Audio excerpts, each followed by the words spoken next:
పర్వతాలు కలిగిన అంచులు తత్తరిల్లిన నీ కృప నన్ను విడిచిపెట్టిపోకుండా ప్రభువా అయ్యా నీకు వందనాలు స్తుతులు స్తోత్రాలు చెల్లిస్తూ ఉన్నాము తండ్రి. గడిచినటువంటి నిన్నటి వారమయ్యా మేము నాయన మరొక నూతన దినాన్ని బ్రతకమని మీరు ఇచ్చిన అనుమతిని బట్టి స్తోత్రాలయ్యా. ఎంతో మంది ఈ దినాన్ని చూడలేని వాళ్ళు ప్రాణాలు కోల్పోయి అవయవాలు కోల్పోయి ప్రభువా వారిలో మమ్మల్ని చేర్చక ప్రత్యేకమైన నీ కాపుదల కోడి తన పిల్లల్ని రెక్కల కింద దాచిపెట్టుకున్నట్లుగా మీరు మమ్మల్ని దాచిపెట్టి ప్రభు నాయన ఈ దినాన తండ్రి నాయన మీరు ఇచ్చిన ఈ దినాన్ని బట్టి మీరు ఇచ్చిన ఆయుష్ని బట్టి ఆరోగ్యాన్ని బట్టి ఈ దినాన్ని బట్టి నిన్ను స్తుతిస్తూ ఉన్నామయ్యా. ఈ ఉదయకాల సమయంలో తండ్రి నాన్న అయ్యా మాకు ఇచ్చినటువంటి జూమ్ కుటుంబాన్ని బట్టి స్తోత్రాలు నాన్న. ఇంతవరకు తండ్రి నాయన ప్రార్థనలో పాటల్లో ప్రభు నాయన అపోస్తుల విశ్వాస ప్రమాణములో ప్రభు నీకు వందనాలయ్యా. మీరు చేసిన సహాయం అంతటిని బట్టి నిన్ను స్తుతిస్తూ ఉన్నాము తండ్రి, వందనాలయ్యా. ప్రత్యేకించి వాక్య భాగంలో విమలారెడ్డి అమ్మగారిని తండ్రి నీ ఆత్మతో నింపి గత వారంలో ప్రభు నాయన అయ్యా ఇదిగో మీరు మా కొరకు ఈ లోకానికి పసి బాలుడుగా ఎందుకు వచ్చారనేది తండ్రి నాయన అయ్యా కొన్ని విషయాలు మాకు నేర్పించారు ప్రభు, నీకు స్తోత్రాలయ్యా. ఈ దిన నా తండ్రి నాయన అయ్యా మీరు నాయన అయ్యా తండ్రి మా కొరకు తండ్రి నాయన కన్య మరియ గర్భము ద్వారా ప్రభా పశువుల పాకలో తండ్రి నాన్న మా కొరకు తండ్రి నాయన అంతగా మీరు రాజుల రాజువి ప్రభువుల ప్రభువి దేవాతి దేవుడువైన నీవు సింహాసనం ఆసీనుడువైన మీరు ప్రభు నాన్న అయ్యా ఎంతగా తగ్గించుకున్నారు ప్రభు నాన్న. మేము కూడా ఈ లోకంలో ప్రభు నాయన అయ్యా తండ్రి జీవ వాక్యాన్ని చేతబట్టుకుని జ్యోతుల వలె ప్రభు నిత్యము తగ్గించుకొని బ్రతకగలిగి ప్రకాశింపగలగడానికి మీరు కృప చూపమని అమ్మగారిని ఆత్మతో నింపి నాతో మాతో మీరు అందరితో మీరు మాట్లాడి వాక్యపు వెలుగులో మమ్మల్ని మేము సరిదిద్దుకోవడానికి మీరు మాట్లాడమని ఎన్నికలు నాకు ఇచ్చిన సమయాన్ని బట్టి వందనాలు, జాయిన్ అయిన వారిని బట్టి వందనాలు. అవ్వవలసిన వాళ్ళు త్వరగా జాయిన్ అవ్వడానికి ప్రారంభం నుంచి ముగింపు వరదాకా ఎలాంటి టెక్నికల్ ప్రాబ్లం లేకుండా మీరే నీ ఆత్మ ఆధ్వర్యంలో జరిగించుకోమని యేసుక్రీస్తు నామములో అడిగి వేడుకుని ప్రార్థిస్తూ ఉన్నాము తండ్రి, amen. Amen. Amen. Hallelujah. Praise the lord. Thank you so much అమ్మగారు. ఝాన్సీ అక్క ప్లీజ్.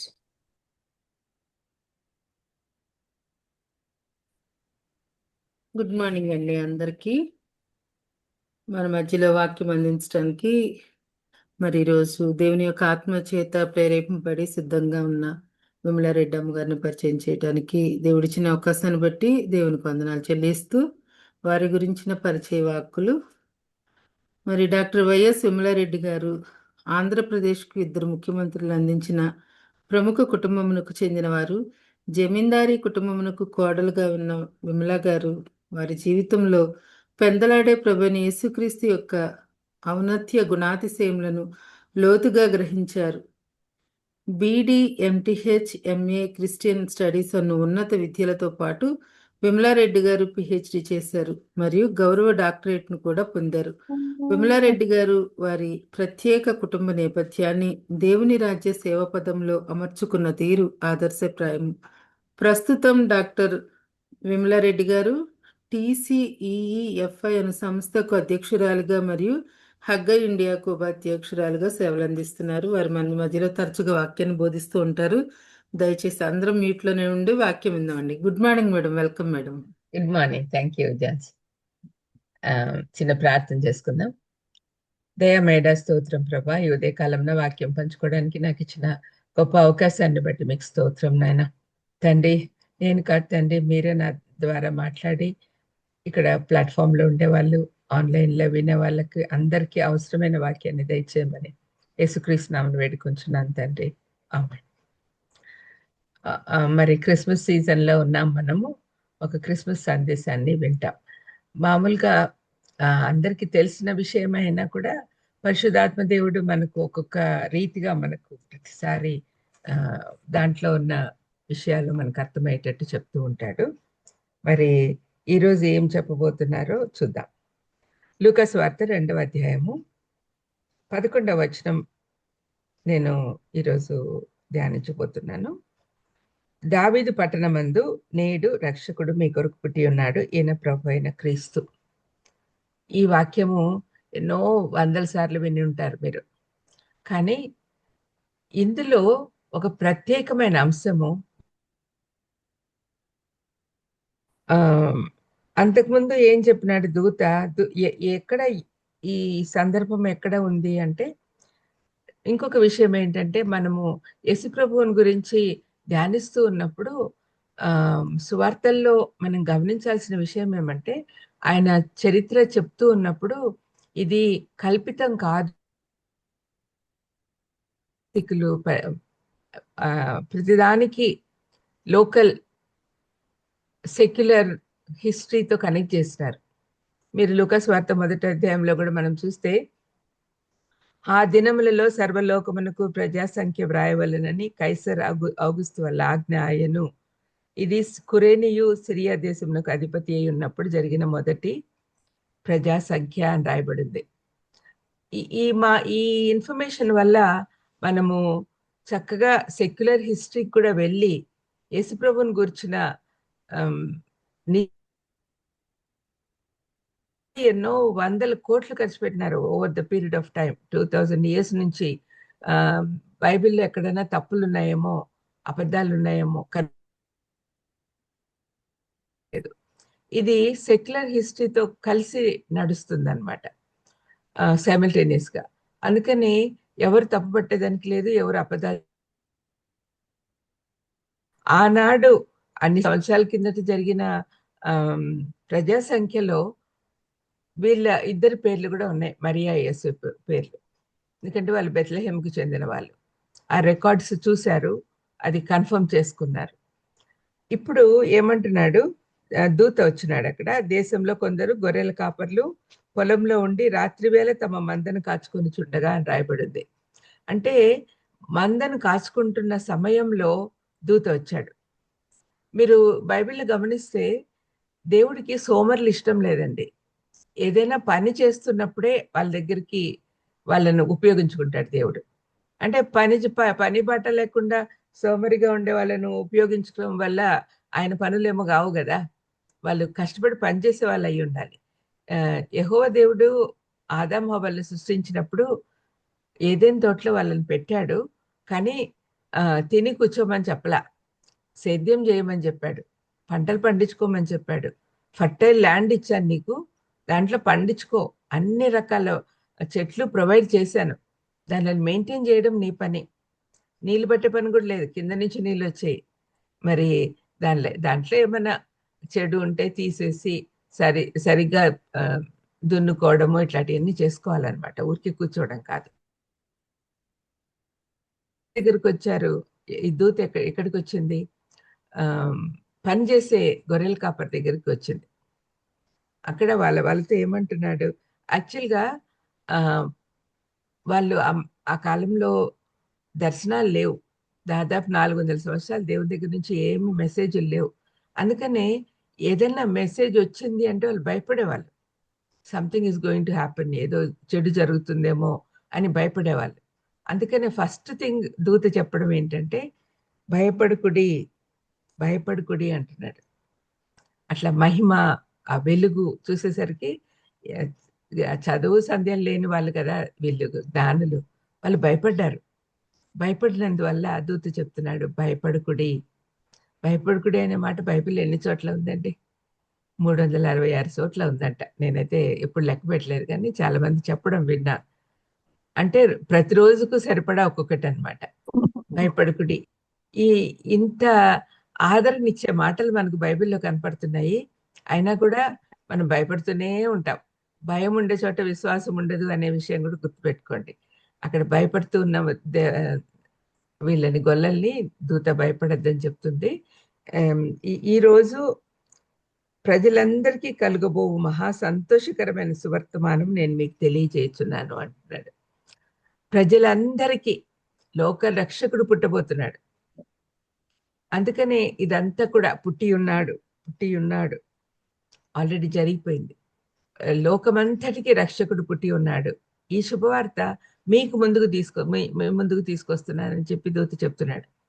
అంటే ఫస్ట్ న్యూస్ ఎవరికి వచ్చింది? గొల్లలు అతి సొసైటీలో అన్నిటికంటే తక్కువ స్థాయిలో ఉండేవాళ్ళు అనమాట. సొసైటీలో అత్యల్ప స్థానంలో ఉండే గొల్లల దగ్గరికి సువర్తమానం వచ్చింది. ఒక విషయం మనం జ్ఞాపకం చేసుకుంటే దేవుడు అట్టడుగు వర్గం వాళ్ళని చాలా ప్రేమిస్తాడేమో అనిపిస్తుంది. అట్టడుగు వర్గంలో ఉండే వాళ్ళని ఆయన పైకి లేవడి తీయడానికే వచ్చాడు. ఇక్కడ మనం చదువుకున్న 11వ వచనంలో దావీదు పట్టణమందు అని రాయబడింది. దావీదు పట్టణం కూడా అట్టడుగున ఉంది. దాని గురించి మీకా గ్రంథంలో 5వ అధ్యాయము 2వ వచనంలో ఏం రాయబడిందో ఒకసారి చూస్తే, బెత్లెహేం ఎఫ్రాతా యూదా, అదే దావీదు పట్టణము అంటే బెత్లెహేంలోనే ఆయన రాజ్యం పాలించాడు. అక్కడే ఆయనని సెలెక్ట్ చేసుకున్నారు, అక్కడే పుట్టాడు ఆయన. అది బెత్లెహేం ఎఫ్రాతా యూదా వారి కుటుంబములలో నువ్వు స్వల్ప గ్రామమైనను, యూదా వారి కుటుంబంలో నువ్వు స్వల్ప గ్రామము అంటున్నాడు దేవుడు. మనము పంచకాండాల్లో చూస్తే దేవుడు అబ్రహామును ఎన్నుకున్నప్పుడు ఆయన ఇచ్చిన వాగ్దానాలలో ఒకటి ఏంటంటే, నిన్ను వాగ్దాన దేశంలోకి తీసుకెళ్తా అని చెప్పాడు అబ్రహాం సంతానాన్ని. వాగ్దాన దేశానికి తీసుకురావడానికి మోషేని ఏర్పాటు చేసుకున్నాడు. మోషే ఆధిపత్యంలో వాళ్ళందరూ కూడా వాగ్దాన దేశము దగ్గరికి వచ్చారు. ఆ చివరి దశలో మోషే యెహోషువకు లీడర్షిప్ అప్పచెప్పి ఆయన చనిపోయాడు. మరి యెహోషువ కాలంలో, యెహోషువ గ్రంథంలో మనం చూస్తాం, అది విజయాల గ్రంథం. వాగ్దాన దేశంలో దేవుడు ఎక్కడెక్కడ ఏమేమి చెప్పాడో అవన్నీ గెలుచుకుంటూ వచ్చారు దేవుని సాయంతో. యుద్ధం యెహోవాదే అని యుద్ధం అంతా చేసింది దేవుడే. అయితే వాళ్ళకి ఇస్తానన్న వాగ్దాన దేశాన్ని వాళ్ళకు ఇచ్చాడు. ఈ వాగ్దాన దేశంలో మోషే ఉండగానే ఆయన వాగ్దాన దేశాన్ని అంతా పిక్చరైజ్ చేసి ప్రవచనాత్మకంగా ఎవరెవరికి ఏమి ఇవ్వాలో అని అన్ని అంటే వాటాలు కూడా ఇచ్చేసిపోయినాడు. ఎందుకంటే 12 గోత్రంలో వాళ్ళు మళ్ళీ పోట్లాడుకోకూడదు అని చెప్పి, మీకు దేవుడిచ్చే వాగ్దాన దేశము ఈ పరిధుల్లో ఉంది, దీంట్లో ఈ గోత్రానికి ఇది, ఈ గోత్రానికి ఇది అని ఆల్మోస్ట్ అన్ని డిసైడ్ చేసిపోయినాడు. మోషే ఏ విధంగా డివిజన్ చేశాడో ఆ విధంగా యెహోషువ అందరికి పంచాడనమాట వాగ్దాన దేశాన్ని. దాంట్లో యూదా గోత్రం వాళ్ళకి వచ్చిన పోర్షన్లో బెత్లెహేం అనేది చాలా చిన్న గ్రామం. అయితే దేవుడు యేసుప్రభు యూదా వంశం నుంచి రావాలి అనే ఒక ప్రణాళిక వేశాడు. కాబట్టి ఆ ప్రణాళిక ప్రకారము ఆయన దావీదు వంశం నుంచి వచ్చాడు. దావీదు వంశం నుంచే మెస్సయ్య వస్తాడనే విషయం కూడా ప్రవచనాత్మకంగా దేవుడు ఆల్రెడీ చెప్పాడు. ఒకసారి మనము 2 సమూయేలు 7:14 చూస్తే అక్కడ దేవుడు ఒక వాగ్దానం చేస్తున్నాడు, ఒక నిబంధన చేస్తున్నాడు. ఏమని? 13-14 చదువుతున్నా. 2 సమూయేలు 7:13-14. అతడు నా నామ ఘనత కొరకు ఒక మందిరమును కట్టించును. ఇదేమో దావీదు కుమారుడైన సొలొమోను గురించి రాయబడింది. అతని రాజ్య సింహాసనమును నేను నిత్యంగా స్థిరపరిచేదను అని రాయబడింది. అయితే నేను అతనికి తండ్రినై ఉండును, అతడు నా కుమారుడై ఉండును. అతడు పాపం చేసిన ఎడల నరుల దండంతోనూ మనుషులకు తగులు దెబ్బలతోనూ అతన్ని శిక్షింతును. కానీ నిన్ను స్థాపించుటకై నేను కొట్టివేసిన సౌలునకు నా కృప దూరమైనట్టు అతనికి నా కృప దూరం చెయ్యను. ఇది దేవుడు నిబంధన చేసుకుంటున్నాడు దావీదుతో. సౌలు ఏ విధంగా తప్పు చేసినప్పుడు పక్కకు తొలగించానో ఆ విధంగా నీ కుమారుడిని అయితే తొలగించను. సొలొమోను, మనం ఇజ్రాయెల్ చరిత్ర చదివితే సొలొమోను తప్పులు చేసినా కూడా దేవుడు అతని రాజ్యాన్ని తీసివేయలేదు. అతని రాజ్యం అట్లానే కొనసాగింది. తర్వాత ఆయన కుమారుడి కాలంలో అది డివైడ్ అయిపోయింది. నిన్ను స్థాపించుటకై 16 నీ మట్టుకు నీ సంతానమును నీ రాజ్యమును నిత్యము స్థిరమగును, నీ సింహాసనము నిత్యము స్థిరపరచబడును అని. నీ సింహాసనము నిత్యము స్థిరపరచబడును అని దేవుడు దావీదుకి ఇచ్చిన వాగ్దానం. ఆ వాగ్దాన ప్రకారము అది వాగ్దానం చేసిన దేవుడు నమ్మదగిన వాడు. తప్పనిసరిగా ఆయన యూదా గోత్రం నుంచే యేసుప్రభుని తీసుకొస్తున్నాడు. అది ప్రవచనాత్మకంగా మీకా చెప్తున్నాడు. ఆ తర్వాత మనము సువార్తల్లో మనం చూస్తున్నాం ఆయన పుట్టుక, ఆయన ఇక్కడ ఉండడము, 33.5 సంవత్సరాలు ఇక్కడ ఉండి ఆయన సిలువలో మరణించి తిరిగి లేచి పరలోకానికి ఎక్కి తండ్రి కుడిపార్శ్వంలో కూర్చొని ఈనాడు మన కోసం విజ్ఞాపనలు చేస్తున్నాడు. ఇవన్నీ మనకు బైబిల్ తెలుసు కాబట్టి, బైబిల్ చదివినాం కాబట్టి మనకు అన్ని తెలుసు. కానీ ఆ కాలంలో వాళ్ళకి తెలియదు కాబట్టి ప్రవచనాత్మకంగా చెప్తున్నాడు ఇక్కడ, నీవు స్వల్ప గ్రామమైనను నా కొరకు ఇజ్రాయేలీలను ఏలబోవువాడు నీలో నుండి వచ్చును. ఇజ్రాయేలీలను ఎప్పుడు ఏలుతాడు ఆయన? రెండవ రాకడ గురించి కూడా ఇక్కడ చెప్పబడింది నిబంధనలో. పురాతన కాలం మొదలుకొని శాశ్వత కాలం ఆయన ప్రత్యక్షం అవుతుండెను. ఆయన ఇప్పటివాడు కాదు, ద లివింగ్ గాడ్. ఎప్పుడు నిత్యత్వము నుంచి, పాస్ట్ నిత్యత్వం నుంచి ప్రజెంట్ నిత్యత్వంలో ఉన్నాడు, ఎప్పుడు ఉంటాడు శాశ్వత కాలం వరకు. పురాతన కాలము నుండి శాశ్వత కాలం వరకు గురించి చెప్తూ ఉన్నాడు దేవుడు. ఆ రాజు, ఇజ్రాయెల్ల రాజు, ప్రపంచానికంతా రాజు, ఆయన బెత్లెహేంపురంలో పుడుతున్నాడు. బెత్లెహేము అతి చిన్న గ్రామం. అంటే ఏదైతే తగ్గింపబడిందో, ఈ లోకంలో తగ్గించిన వాటినన్నిటినీ కూడా దేవుడు హెచ్చిస్తాడు. ఇప్పుడు ఈ ప్లాట్ఫామ్లో వింటున్న వాళ్ళు ఎంతమంది ఎన్ని శ్రమలు అనుభవిస్తున్నారో నాకు తెలియదు, కానీ దేవుడికి అన్ని తెలుసు. శ్రమ పడే వారిని ఓదార్చడానికి ఆయన ఈ లోకానికి వచ్చాడు. అదే మాట యెషయా గ్రంథము 61:1 కూడా కనపడుతుంది, 1-3 వరకు. అదే మాటలు మళ్ళీ లూకా సువార్త 4వ అధ్యాయంలో యేసుప్రభువే స్వయంగా చదువుతూ ఉన్నాడు. 4వ అధ్యాయము ఆయన సమాజ మందిరంలోకి వెళ్ళి చదువుతూ ఉన్నప్పుడు ఈ పోర్షనే ఆయన చేతికి వచ్చింది. 61 దాన్ని చదువుతున్నాడు. ప్రభు ఆత్మ నా మీద ఉన్నది, బీదలకు సువార్త ప్రకటించుటకే ఆయన నన్ను అభిషేకించను, చెరలోనున్న వారికి విడుదలను, గుడ్డి వారికి చూపును కలుగునని ప్రకటించుటకును, నలిగిన వారిని విడిపించుటకును, ప్రభు హితవత్సరం ప్రకటించుటకును ఆయన నన్ను పంపి ఉన్నాడు అని వ్రాయబడిన చోటు ఆయనకు దొరికెను. ఆయన గ్రంథము చుట్టి పరిచారకునికి ఇచ్చి కూర్చుండెను. సమాజ మందిరంలో ఉన్న వారందరూ ఆయనను తేరి చూడగా ఆయన, నేడు మీ వినికిడిలో ఈ లేఖనము నెరవేరినదని వార్త చెప్పసాగెను. ఆయన చెప్తున్నాడు, చూడండి, నా గురించే ఇది చెప్పబడింది, నేను ఎందు నిమిత్తం ఈ లోకానికి వచ్చానో ఆ విషయము ప్రవచనాత్మకంగా చెప్పబడింది అని ప్రభువే చెప్పాడు. అక్కడ మనం చూస్తే దావీదు పట్టణమందు ఆయన పుడతాడు అని ప్రవచనాత్మకంగా చెప్పబడింది.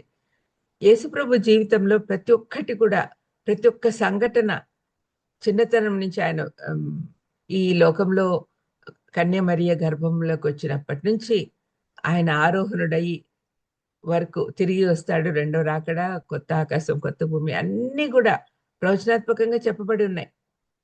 మనం చేయాల్సిందల్లా నీడలుగా కనపడే పాత నిబంధనలో నుంచి ఆ నీడలు బయట తీసుకురావాలి. ఆయన గురించి ఆయన జీవిత చరిత్ర రాయబడింది కాబట్టి దాంట్లతో పోల్చుకొని మనం చూడాలి. అదొక పెద్ద రీసెర్చ్ లాగా చేయగలిగితే చాలా బాగుంటుంది. ఎక్కడెక్కడ ఏమేమి ప్రాఫెసీలు ఉన్నాయి, అవన్నీ ఎట్లా నెరవేరినాయి అని కొన్ని బుక్స్ అవైలబుల్గా ఉన్నాయి, మీరు చదవండి, చాలా ఇంట్రెస్టింగ్గా ఉంటుంది. ప్రతిదీ నీడలాగా పాత నిబంధనలో ఉన్నాయి. మరి ఇక్కడ బెత్లెహేము గురించి, దావీదు పట్టణం గురించి మీకా సువార్త ప్రవక్త చెప్పాడు. 5వ అధ్యాయం 2వ వచనంలో మనం చదువుకున్నాం. ముందుకు పోదాం. దావీదు పట్టణమందు, ఇప్పుడు ఈ న్యూస్ చెప్పబడిన గొల్లలు చాలా తక్కువ స్థాయిలో ఉండేవాళ్ళు. దావీదు పట్టణము యూదా వారి పట్టణాలన్నిట్లో కూడా చాలా తక్కువ ఉండేది. ఈ రెండింటిని మనం జ్ఞాపకం పెట్టుకోవాలి. బైబిల్లో కంటిన్యూస్గా తను తగ్గించుకుని వాడు హెచ్చింపబడను అని యేసుప్రభువే స్వయంగా చెప్పాడు. అది జరుగుతూ వచ్చింది. ఎప్పుడు కూడా మనల్ని తగ్గించుకుంటే దేవుడు తగిన సమయం అందు హెచ్చిస్తాడు. ఇది చాలా మంది జీవితాల్లో అనుభవపూర్వకంగా తెలుసుకుంటూ ఉన్నారు. దాన్ని యేసుప్రభువే మనకు మాదిరి చూపించాడు. తను తగ్గించుకుని సిలువ మరణాన్ని పొందినంతగా విధేయత చూపించాడు అని రాయబడింది. మరి ఈ రక్షణ ప్రణాళిక యేసుప్రభు ఒక్కడే ముగ్గురు వ్యక్తులు, త్రిత్వంలో ఉన్న ముగ్గురు వ్యక్తులు కలిసి చేసిన పని. తండ్రి అయిన దేవుడు ప్లాన్ వేశాడు, కుమారుడైన దేవుడు నెరవేర్చాడు, పరిశుద్ధాత్మ దేవుడు దాన్ని కొనసాగిస్తూ ఉన్నాడు. ఈ రక్షణ కార్యక్రమము మొదలైంది ఎప్పుడు? యేసుప్రభు ఈ లోకానికి వచ్చినప్పుడు. దావీదు పట్టణమందు నేడు రక్షకుడు మీ కొరకు పుట్టి ఉన్నాడు. నేడు, నేడు అనే మాట మనం ఆలోచిస్తే ఏ తగిన సమయం అందు ఆయన వస్తాడు. గల్తీ పత్రిక 4వ అధ్యాయము 4వ వచనంలో చదివినట్టుగా కుమారుని పంపెను. ఆయన స్త్రీ యందు పుట్టి మనం దత్తపుత్రులను కావాలనని ధర్మశాస్త్రములకు లోబడి ఉన్న వారిని విమోచించుటకై ధర్మశాస్త్రములకు లోబడిన వాడాయను. ఆయన లోబడ్డాడు. మనం ఎట్లాగో లోబడి విధేయత చూపించలేము, అన్ని ఆజ్ఞలు పాటించలేము, కాబట్టి ఆయన విధేయుడయ్యాడు. ఆయన ఎక్కడ విధేయత కనపడుతుంది అంటే ఆయన పుట్టినప్పటి నుంచి అన్ని ధర్మశాస్త్రం ప్రకారమే చేశాడు. 8వ రోజు ఆయన సున్నతి చేయబడ్డానికి తీసుకెళ్లడము వాళ్ళ తల్లిదండ్రులు, అది ధర్మశాస్త్ర ప్రకారమే. ఆయనకు అవసరం లేదు. ఆయన రక్తం ఆ రోజున ఆక్షన్ మొదలైంది మన కోసము రక్తము పెట్టడం. మరి ధర్మశాస్త్రం ప్రకారము బాప్తిసం తీసుకున్నాడు. ధర్మశాస్త్రం ప్రకారము సిలువలో చివరి రక్త బొట్టు కార్చాడు.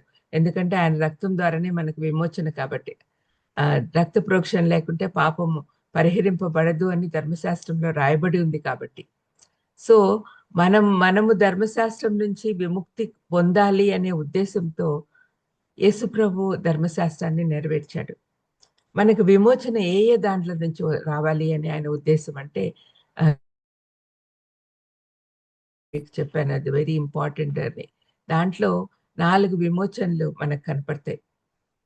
రోమాపత్రిక 8వ అధ్యాయంలో మనం చూస్తే 1 నుంచి 4 వరకు ఏమో తీర్పు నుండి విడుదల వచ్చింది మనకు. క్రీస్తునందు ఉన్న వారికి ఏ శిక్షా విధి లేదు అని రోమాపత్రిక 12లో చెప్తాడు పౌలు. ఏ శిక్షా విధి లేదు. ఏ శిక్ష లేదు అంటే మనము తీర్పు నుంచి, 2వ రాకడలో యేసుప్రభు వచ్చిన అప్పుడు కానీ తీర్పు మొదలవ్వకముందే సంఘాన్ని ఎత్తి పట్టుకుంటాడు దేవుడు. మధ్యాకాశంలో ఆయన వాళ్ళని కూర్చోబెట్టి తర్వాత 7 ఏళ్ల శ్రమల కాలం అయిన తర్వాత ఆయనకి బైబిల్ చెప్తుంది మనకు ఆ సత్యం. తీర్పు నుండి విడుదల. తీర్పు జరిగితే మనము బతకలేం. యేసుప్రభువును నమ్మని వాళ్ళందరూ కూడా తీర్పులోకి వెళ్ళిపోతారు. దేవుని మహాకృపను బట్టి మనము తీర్పు నుండి విడుదల పొందేదానికి అవకాశం ఇచ్చాడు దేవుడు. తర్వాత 5 నుంచి 17 వరకు చూస్తే అపజయము నుండి విడుదల. యేసుప్రభు పేరున ఏ పని మొదలు పెట్టినా కూడా విజయవంతంగా జరుగుతుంది. అనుభవపూర్వకంగా నేను చాలా విషయాలు తెలుసుకున్నాను, మీరు కూడా తెలుసుకునే ఉండొచ్చు. మరి అపజయం నుండి విడుదల ఎవరిస్తారు? విజయం దేవుడే ఇస్తాడు, యేసుప్రభు ఇస్తాడు. అపజయం నుండి విడుదల. తర్వాత 18 నుంచి 30 వరకు చూస్తే నిరుత్సాహం నుండి విడుదల. మనం చాలా విషయాలు నిరుత్సాహపడుతూ ఉంటాం. డిప్రెషన్ అనే మాట ఈ కాలంలో చాలా మంది నోట్లో వింటూ ఉన్నాం. మార్కులు తక్కువ వస్తే డిప్రెషన్, డబ్బులు తక్కువ వస్తే డిప్రెషన్, మిస్అండర్స్టాండింగ్స్ వస్తే డిప్రెషన్, పిల్లలు చెప్పిన మాట వినకపోతే డిప్రెషన్. ఎన్ని రకాల దేవుని వైపు చూడడం మనం నేర్చుకోవాలి. ఆయన విడుదల ఇవ్వడానికే వచ్చాడు మనకు. తర్వాత 31 నుంచి 39 వరకు మనం చూస్తే భయం నుండి విడుదల. భయపడకుడి అని బైబిల్ చెప్తా ఉంది కదా. మీ చింత యావత్తు నా మీద వేయండి అని చెప్తుంది కదా, దేవుడు వాక్యం చెప్తుంది కదా. మరి వచ్చాడు తీర్పు నుండి, అపజయం నుండి, నిరుత్సాహం నుండి, భయం నుండి విడుదల ఇచ్చేదానికి ఆయన వచ్చాడు అని రోమపత్రికలో రాయబడింది. మరి ఇన్ని ఇవ్వడానికి ఆయన వచ్చాడు. ఆయన నేడు వచ్చాడు. నేడు అంటే ఎవరికెవరికి సరిపడని సమయంలో వచ్చి ఉన్నాడు ఆయన. అంటే మనం ఎప్పుడైతే యేసుప్రభువుని సొంత రక్షకుడిగా అంగీకరించి ఆయన వైపు చూస్తామో ఆ రోజే మనకు క్రిస్మస్. నేడు ఈరోజు ఈ ప్లాట్ఫామ్లో ఎంతమంది నేడు రక్షకుడు పుట్టి ఉన్నాడు అని అనుకుంటున్నారో వాళ్ళందరూ వాళ్ళ హృదయాలను యేసుప్రభు ప్రవేశించాలి, మన హృదయాల్లో పుట్టాలి. అది దేవుడు కోరుకుంటూ ఉన్నాడు. నేడు రక్షకుడు అంటే రక్షించడానికి ఆయన వచ్చాడు. మనకు శ్రమల నుంచి విడుదల పొందించడానికి ఆయన వచ్చాడు. మన పాపం నుంచి విడుదల కలిగించడానికి ఆయన వచ్చాడు. పాప క్షమాపణ ఇవ్వడానికి వచ్చాడు.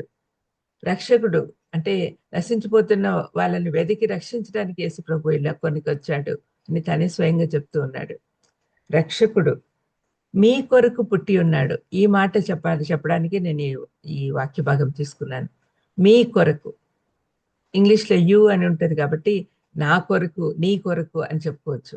ఇప్పుడు ఇక్కడ కూడా చెప్పుకోవచ్చు అనుకోండి. మీ కొరకు అంటే కొంచెం డైల్యూట్ అవుతుంది కాబట్టి నీ కోసం, నా కోసం ఆయన పుట్టి ఉన్నాడు. ఇది వ్యక్తిగత సందేశం, అది గుర్తుపెట్టుకోవాలి. It's given to each and every one. వ్యక్తిగతంగా మనందరికి ఇవ్వబడిన సందేశం ఇది. గొల్లలకు మాత్రమే ఇవ్వలే. గొల్లలకి చెప్పినప్పుడు సువార్తమానం ప్రజలందరికీ అని చెప్పాడు. కానీ తర్వాత మాట మనకు చెప్తున్నాడు. మీ కొరకు పుట్టి ఉన్నాడు రక్షకుడు, మీ కొరకు పుట్టి ఉన్నాడు. ఈయన ప్రభు అయిన క్రీస్తు.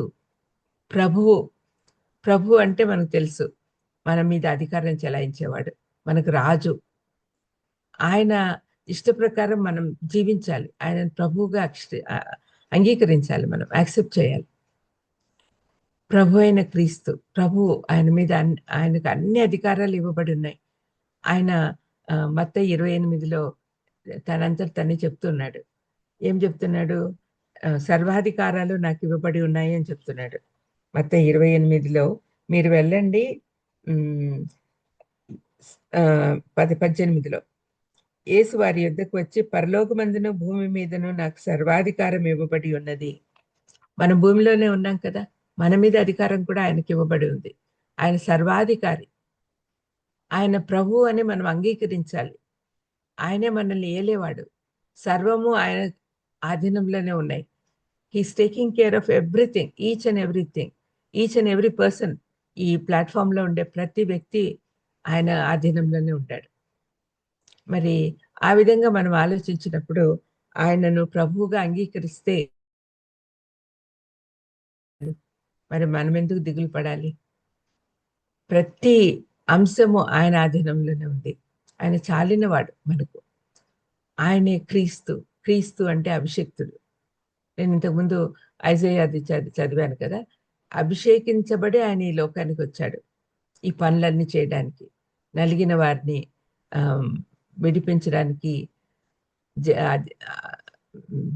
బందికానాల్లో ఉండే వాళ్ళని విడిపించడానికి, రోగుల్ని స్వస్థపరచడానికి, దీన స్థితిలో ఉండే వాళ్ళని హెచ్చింపుగా చేయడానికి, వీటన్నిటిని చేయడానికి ఆయన ఈ లోకానికి వచ్చాడు. ఆయనే ప్రభు అయిన క్రీస్తు. ఈ సందేశము నీకు నాకు అందరికి ఇవ్వబడింది. అట్టడుగు వర్గంలో వారికి ఇవ్వబడింది. అంటు యూ ఐ కమ్ అంటున్నాడు. నీకోసం నేను వస్తున్నాను. ఐ బ్రింగ్ హోప్, నీకు ఇవ్వడానికి వచ్చాను. నీకు సమాధానం ఇవ్వడానికి వచ్చాను. I came to give you peace వచ్చాను. ఈ న్యూస్ ఎంత చక్కగా ఉంది చూడండి. అన్ని ఇవ్వడానికే వచ్చాడు ఆయన, ఇవ్వడానికే వచ్చాడు. అంటు యూ, నీకోసం నా కోసం పుట్టి ఉన్నాడు. మనకు అంత ఇవ్వడానికే వచ్చాడు ఆయన. అందుకనే పౌలు అంటాడు, మీకు యేసుప్రభు ఒక వరంగా ఇవ్వబడి ఉన్నాడు అని. ఆ వరం ఎటువంటిది అంటే అన్డిస్క్రైబుల్, వర్ణింప సఖ్యము కాని వరం ఆయన మనకి ఇవ్వబడ్డాడు. ఆయన వరంగా ఇవ్వబడ్డాడు. అట్టడుగు వర్గానికి చెప్పబడింది. ఈరోజు నీకు నాకు వ్యక్తిగతంగా ఇవ్వబడింది. ఆయన ప్రతి ఒక్కరిని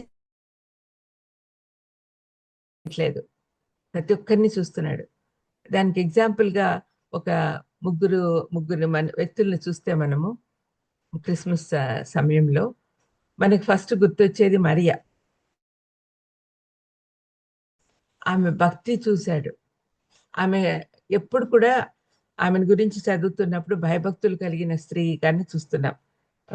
1వ అధ్యాయంలో మనం చూస్తే 6వ నెలలో గబ్రియేల్ అనే దేవదూత గలిలయలో నజరేతులో వచ్చినాడు. అప్పుడు ఆ బడిన కన్యక యొద్దకు దేవుని చేత పంపబడెను. ఆ కన్యక పేరు మరియ. ఆ దూత లోపలికి వచ్చి ఆమెను చూసి, దయాప్రాప్తురాల, నీకు శుభము, నీకు ప్రభు నీకు తోడై ఉన్నాడని చెప్పాడు. ప్రాప్తురాల, దయను పొందిన స్త్రీ. ఆ కాలంలో వీళ్ళు యవనస్తుల అంటే ధర్మశాస్త్రం బాగా తెలుసు వీళ్ళకి, వస్తాడు అని. అందుకని ఆ కాలంలోని కన్యకలందరూ ఎదురు చూసేవారు. మేము సిద్ధంగా ఉండాలి అనే ఉద్దేశంతో చాలా జాగ్రత్తగా ఉండేవాళ్ళు అనమాట. మరి మరియా ధర్మశాస్త్రం బాగా తెలుసు ఆమెకు. దానికి రుజువు ఆమె పాడిన స్తుతి గీతం. 1వ అధ్యాయంలోని చివరిలో ఎలిజబెత్ దగ్గరికి వెళ్ళినప్పుడు ఆమె పాడిన స్తుతి గీతంలో ఇజ్రాయెల్ జనాంగానికి దేవుడు చేసిన మేళ్ళన్నీ రాయబడి ఉన్నాయి దాంట్లో. ఆమెకి ఎలాగ తెలుసు అంటే స్త్రీలకు ఆ కాలంలో ధర్మశాస్త్రం చదవడానికి అవకాశం లేదు. మగపిల్లలకి మాత్రం 9 సంవత్సరాలు వచ్చేసరికి ధర్మశాస్త్రం కంటత వస్తుంది. కానీ స్త్రీలకు అవకాశం లేదు. అయినా కూడా వినుట ద్వారా ఆమె నేర్చుకుంది. వినుట ద్వారా విశ్వాసం పెంచుకుంది. దేవుని సన్నిధిలో ఉంది కాబట్టే దూత వచ్చి ఆమెకు ప్రత్యక్షమయ్యాడు. దయా ప్రాప్తురాలా అని చెప్పాడు. ఆమె ఏ దానికోసం ఎదురు చూస్తా ఉంది? దేవుని కృప కోసం ఎదురు చూస్తా ఉంది. దేవుడు నన్ను కరుణించి నా గర్భంలో వస్తాడేమో అని ఎదురు చూస్తా ఉంది. అక్కడ దూత ఏమన్నాడు? దేవుని వల్ల నీవు కృప పొందితివి అన్నాడు 30వ వచనంలో. కృప పొందింది ఆమె. ఎదురు చూస్తా ఉంది, ఆమె కృప పొందింది. దేవుడు ఎదురు చూసే వాళ్ళని మీ మీ మీ జీవితాల్లో ప్రతి క్షణము ఆయన మిమ్మల్ని చూస్తూనే ఉన్నాడు. మనల్ని అందరినీ చూస్తున్నాడు, ఆయన కేర్ చేస్తున్నాడు మనల్ని. మరి ఆ మాట మనకి ఎంత సంతోషాన్ని ఇస్తుంది. ఆమెను ఆనాడు ఆయన కరుణించి తన కృప కుమరించాడు. మరి నెక్స్ట్ మనం చూస్తే ఎలిజబెత్ జకర్యా 1వ అధ్యాయంలోనే మనకు వాళ్ళ గురించి చెప్పబడింది. వారిద్దరు కూడా దేవుని కృప కోసం ఎదురు చూస్తున్నారు. దేవుని గిఫ్ట్ కోసం ఎదురు చూస్తున్నారు. పిల్లలు దేవుడిచ్చే వరం, పిల్లలకు వాళ్ళకి లేరు. ఎలిజబెత్ గొడ్రాలైనందున ప్రార్థన చేస్తూనే ఉన్నారు. వారి గురించి ఏం చెప్పబడిందంటే, వీళ్ళిద్దరూ లేవి వంశస్థులే, యాజక వంశస్థులు. 6వ వచనంలో, వీరిద్దరూ ప్రభు యొక్క సకలమైన ఆజ్ఞల చొప్పునను న్యాయ విధుల చొప్పునను నిరపరాధులుగా నడుచుకొనుచు దేవుని దృష్టికి నీతిమంతులై ఉండిరి. మరి ఇంత మంచి వాళ్ళకి పిల్లలు ఎందుకు లేరు అంటే, దేవుని ప్రణాళికలో వాళ్ళు ఉన్నారు. కానీ దేవుని ప్రణాళికలో వారి గర్భంలో ఎప్పుడు రావాలి? వాళ్ళ బిడ్డనే బాప్తిస్మిచ్చి యోహాను కేవలం యేసుప్రభువుకు ముందు 6 నెలల ముందు మాత్రమే రావాలి. అది దేవుడి ప్రణాళిక. దేవునిచే పంపబడిన వ్యక్తి బాప్తిస్మిచ్చి యోహాను. ఆయన మార్గం సరళం చేయడానికి యేసుప్రభు ఈ లోకానికి వచ్చాడు.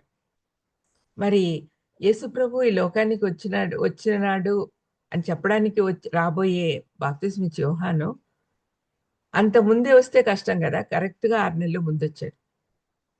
దాన్ని గురించి ఇక్కడ మనకు రాయబడి ఉంది. వాళ్ళు ఎలిజబెత్ గొడ్రాలై ఉంది, ఎదురు చూస్తా ఉంది. ఇద్దరు కలిసి ప్రార్థిస్తున్నారు పిల్లల కోసం. నీ ప్రార్థన ఆలకించాడు దేవుడు అని చెప్తున్నాడు.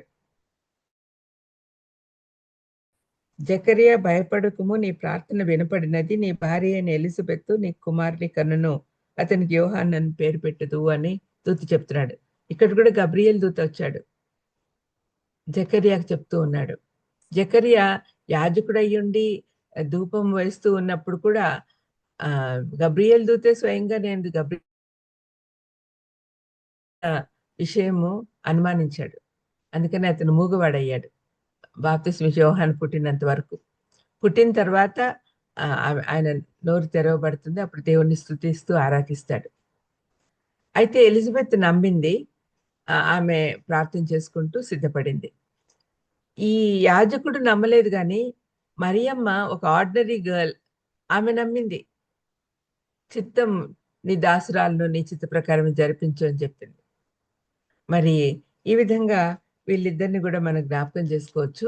ఆ తర్వాత 2వ అధ్యాయంలో మనకు అన్న అనే స్త్రీ కనపడుతుంది. సిమియోను, అన్న వీళ్ళిద్దరు కూడా రక్షకుడి కోసం ఎదురు చూస్తూ ఉన్నారు. మెస్సయ్య కోసం ఎదురు చూస్తూ ఉన్నారు. సిమియోను చూసేంత వరకు నీవు పోవు అని చెప్పావు కదా,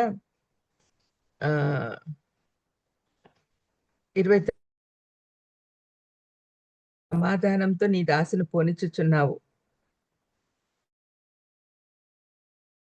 కన్నులారా చూశాను, చేతుల్లో ఎత్తుకున్నాను, ఇంక నేను పోతాను, ఇంక నాకు సెలవు ఇప్పించండి అన్నట్టుగా సిమియోను మాట్లాడుతున్నాడు.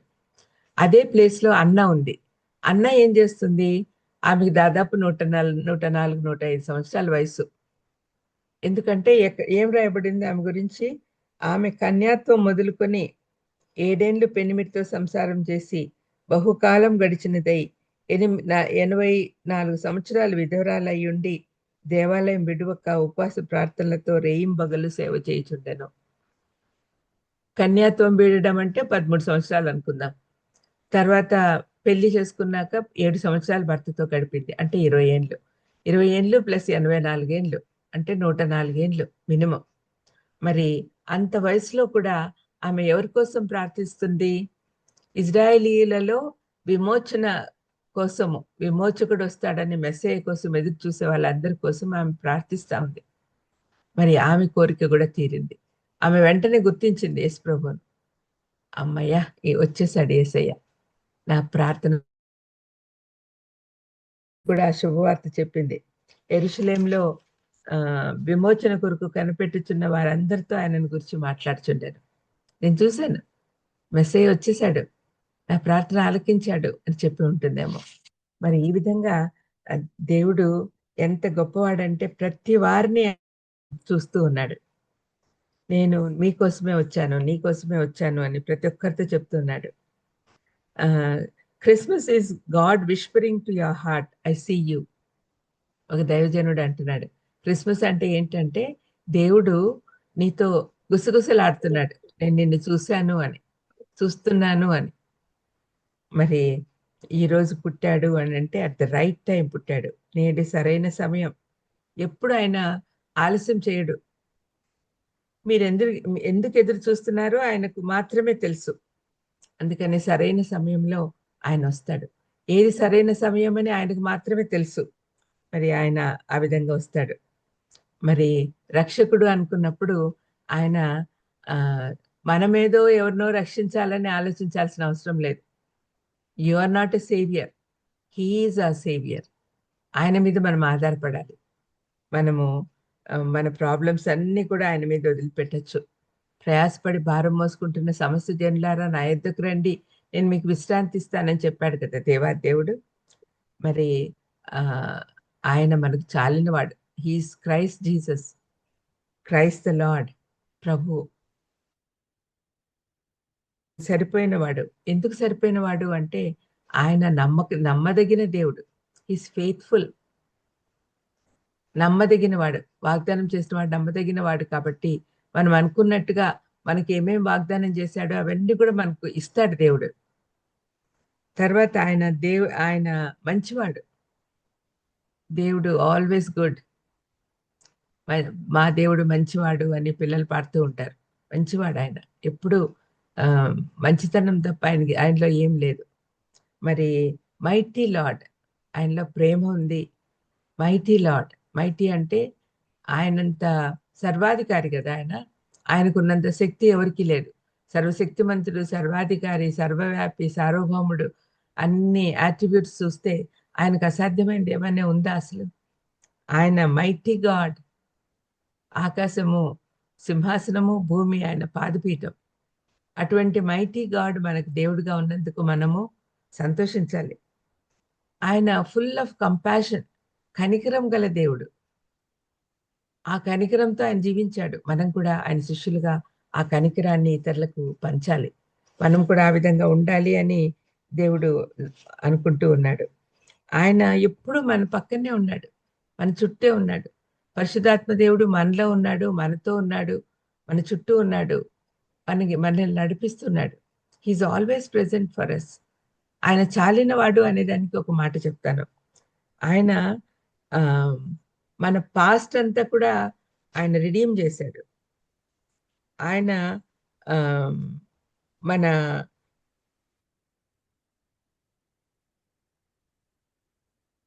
కష్టాల్లో ఉన్నాము, చీకట్లో ఉన్నాము, వాటన్నిటి నుంచి దేవుడు విమోచించాడు. Your past he redeemed it, your present he sustains it, he carries it. మన ప్రస్తుతం ఆయనే మనల్ని నడిపిస్తూ ఉన్నాడు. పరిశుద్ధాత్మ దేవుడు మనల్ని నడిపిస్తూ ఉన్నాడు. మన ప్రతి అవసరం ఆయన తీరుస్తూ ఉన్నాడు. హీ సస్టైనింగ్ అస్. మరి ఫ్యూచర్ ఏంటి అంటే ఆయన హీ సెక్యూర్స్ ఇట్, భద్రపరిచాడు. క్రీస్తులో మనకు భద్రత ఉంది, క్రీస్తులో మనకు రక్షణ ఉంది. ఆయన భద్రపరుస్తాడు. ఆయన మనకిచ్చే హోప్ ఏంటి, నిరీక్షణ ఏంటి?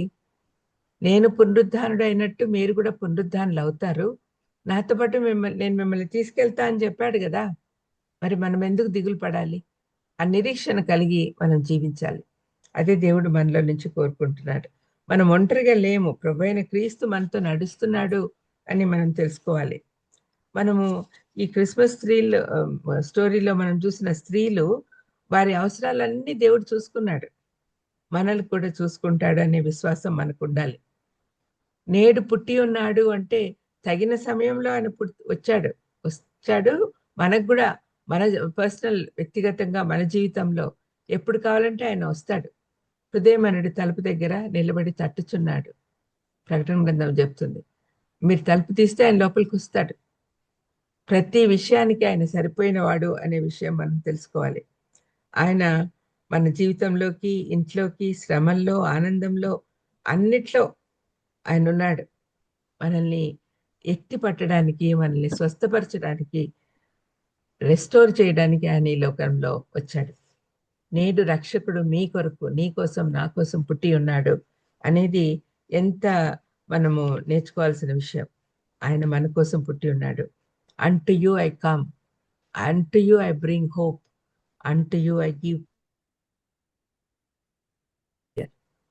నీ కోసం అంటున్నాడు.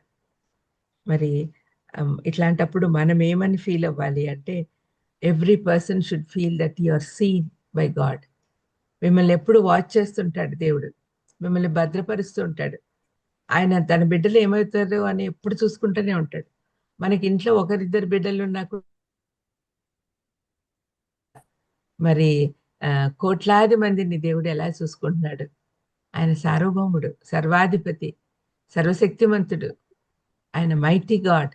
కాబట్టి అన్ని చూసుకోగలుగుతున్నాడు.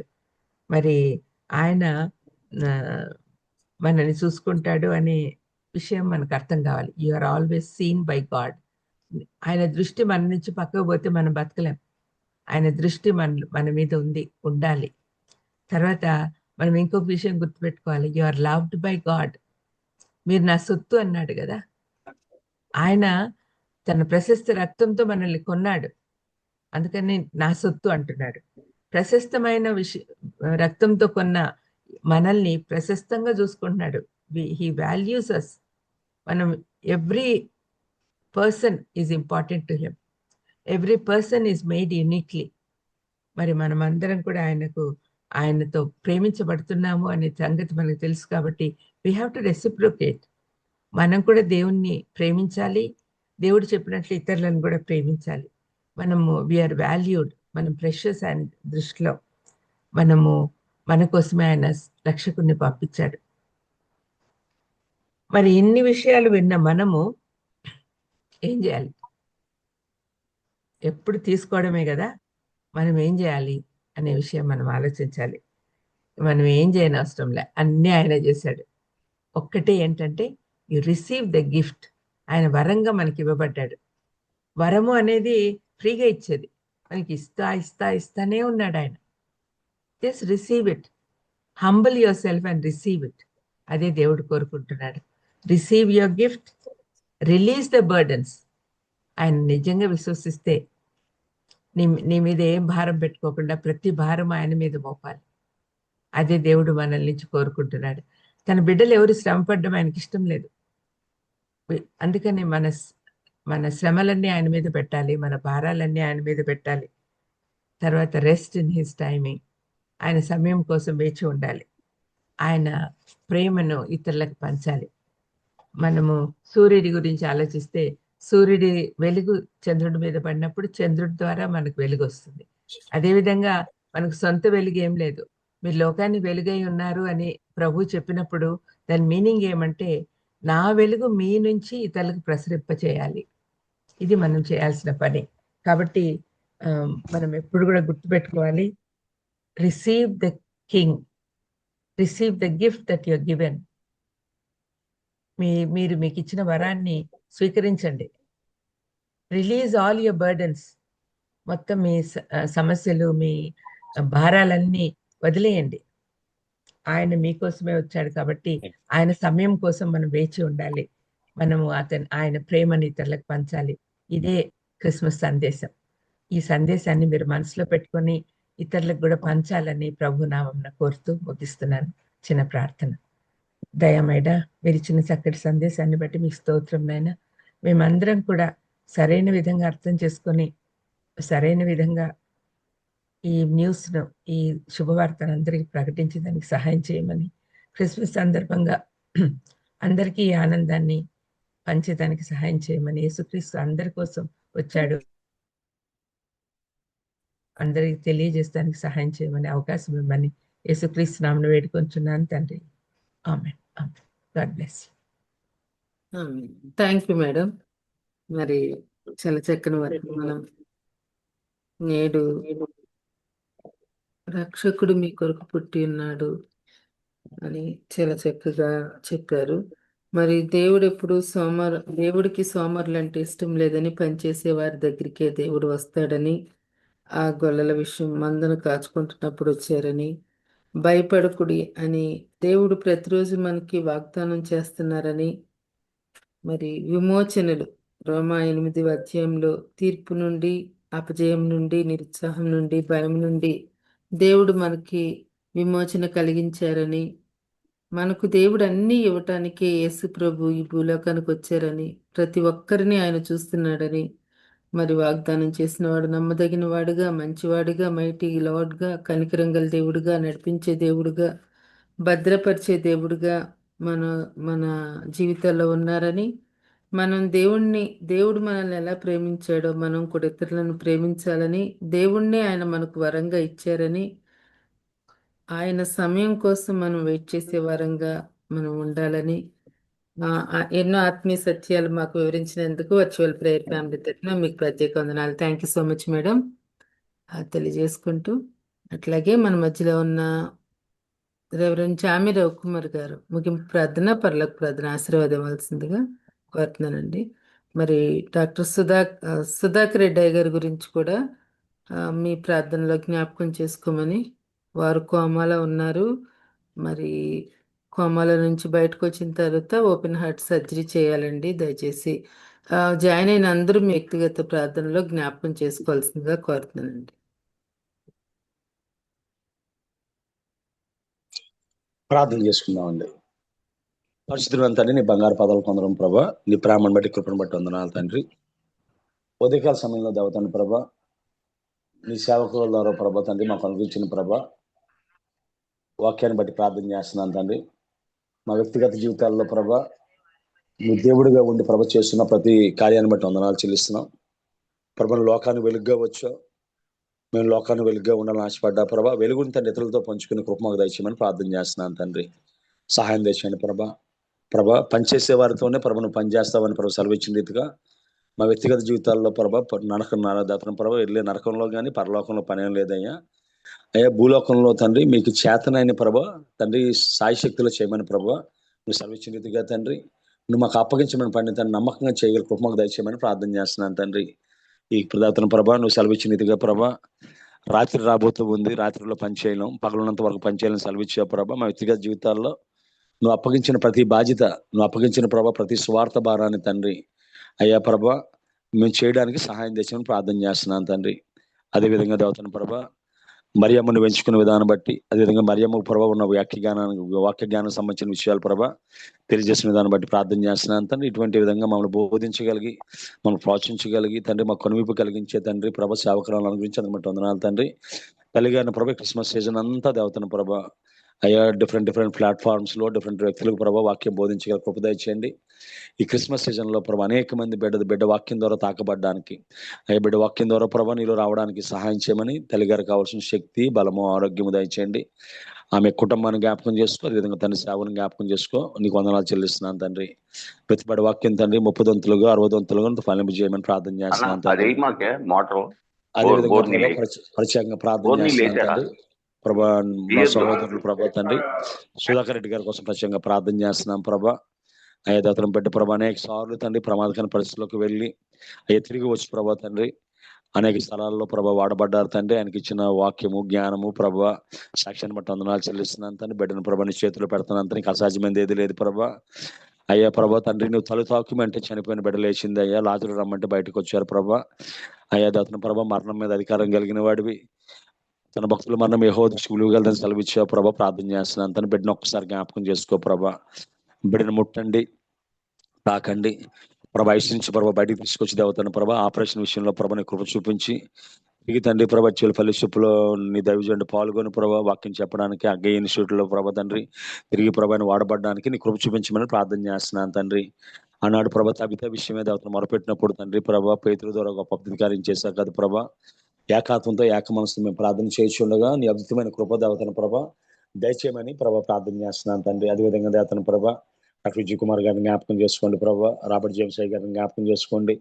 అదేవిధంగా పాస్టర్ దేవతను ప్రభా ధనరాజు గారిని జ్ఞాపకం చేసుకోండి ప్రభా. అదేవిధంగా ఆశీర్వాద గారిని జ్ఞాపకం చేసుకోండి ప్రభా. ఇంకెవరైతే అనారోగ్యంతో ఉన్నారో ప్రతి బిడ్డను పేరుని తాకమని సహాయం చేయమని అయ్యా. ప్రత్యేక సుధాకర్ రెడ్డి గారి ఆరోగ్యం ఇవ్వడం ద్వారా ప్రభా ఆ యొక్క కుటుంబంలో క్రిస్మస్ దయచేయమని, అదేవిధంగా ఫ్యాక్టరీలో విషయం కూడా ప్రభా తండ్రి అనేక మంది ప్రభా ఆయన మీద అనేక కుటుంబాల మీద ఆధారపడి జీవిస్తూ ఉన్నాయి ప్రభా. ఒక్కసారి ప్రభా నన్ను హిజ్కియా ప్రార్థన చేసినప్పుడు తండ్రి ఒక్కసారి జ్ఞాపకం చేసుకోమన్నప్పుడు తండ్రి 15 సంవత్సరాల ఆయుష్ని ఇచ్చావు తండ్రి. ఒక్కసారి ప్రభా జ్ఞాపకం చేసుకోమని ప్రార్థన చేస్తున్నాను తండ్రి. అదేవిధంగా వివిధ స్థలాల్లో వివిధ ప్రాంతాల్లో తండ్రి మేము అందరం వాడబడుతుండగా మా స్వరాలు అయ్యా తండ్రి మా యొక్క దేవతను ప్రభా నువ్వు ఇచ్చిన సమస్తము ప్రభా వాడబడ్డానికి సహాయం తెచ్చామని, ప్రత్యేకంగా దినాన్ని పాల్గొన్న బిడ్డలందరూ పేరు దీవించమని, దీన్ని ఏర్పాటు చేసిన బాబి రత్నాకర్ గారిని ప్రభా దేవతను ప్రభా బాధ్యత బట్టి నడిపిస్తున్న జాన్సన్ గారిని, ఝాన్సీ సిస్టర్ గారిని, ప్రదీప సిస్టర్ గారిని, స్వరూప్ గారిని, అలాగే ప్రభా తేజ అప్రెంటిస్ గారిని, కోర్టు టీం కూడా జ్ఞాపకం చేసుకోమని, ఈరోజు ప్రభా పాల్గొన్న ప్రతి బిడ్డను పేరు దీవించి మాకు తెలిసిన అవసరాలు నీకు తెలిసిన ప్రతి అవసరాన్ని ప్రభా నీ మహిమైశ్వరంలో తీర్చమని సహాయం చేయమని, మేము అడుగు వాటికంటే ఉంచి వాటికంటే అత్యధికంగా చేయగల నమ్మి నీ సన్నిధిలో విన్నవించుకుంటూ ఈ చిన్న ప్రార్థన మా ప్రభుని ప్రియకుమారుడైన యేసుక్రీస్తు దివ్యనామమున గడుకుంటున్నాం పరమ తండ్రి. ఆమేన్. పరలోకమందున మా తండ్రి మీ నామం పరిశుద్ధపరచబడునుగాక, మీ రాజ్యం రాజ్యం వచ్చునుగాక, పరలోకమందు మీ చిత్తము పరలోకమందున భూమి మీద నెరవేరునుగాక. మాకు కావలసిన దినాహారమును మీద దయచేయము, పరలోకమున క్షమించిన ప్రకారము క్షమించినట్లు మా అపరాధములను క్షమించుము. మమ్మల్ని శోధనలో శోధనలో లేక కీడును తప్పించుము. రాజ్యం శక్తి ఎందుకంటే రాజ్యం శక్తి మహిమ నిరంతరము తండ్రి. ఆమేన్. ఆమేన్. మన తండ్రి అయిన దేవుని ప్రేమ, కుమారుడైన యేసుక్రీస్తు కృప, పరిశుద్ధాత్మ నేను సహవాసం అక్కడ చెప్పిన దాసురాలకు, ఆమె కుటుంబానికి, సేవకు, అదేవిధంగా ప్రత్యేక సుధాకర్ రెడ్డి గారికి, అదేవిధంగా ఇందులో పాల్గొన్న బిడ్డలకు జరుగుతున్న క్రిస్మస్లకి ఆయన కృప సదాకాలం తోడే నడిపించును గాక. ఆమేన్. ఆమేన్. ఆమేన్. ఆమేన్. అందరికీ ప్రైజ్ లాడండి. ప్రార్థించిన రెవరెండ్ జామి రవికుమార్ గారికి, వాక్యం అందించిన విమల రెడ్డమ్మ గారికి ప్రత్యేక వందనాలు తెలియజేసుకుంటూ ముగించుకుందామండి. హ్యావ్ ఎ నైస్ డే అండి. జాయిన్ అని మీ అందరికీ వందనాలండి. థ్యాంక్ యూ అండి.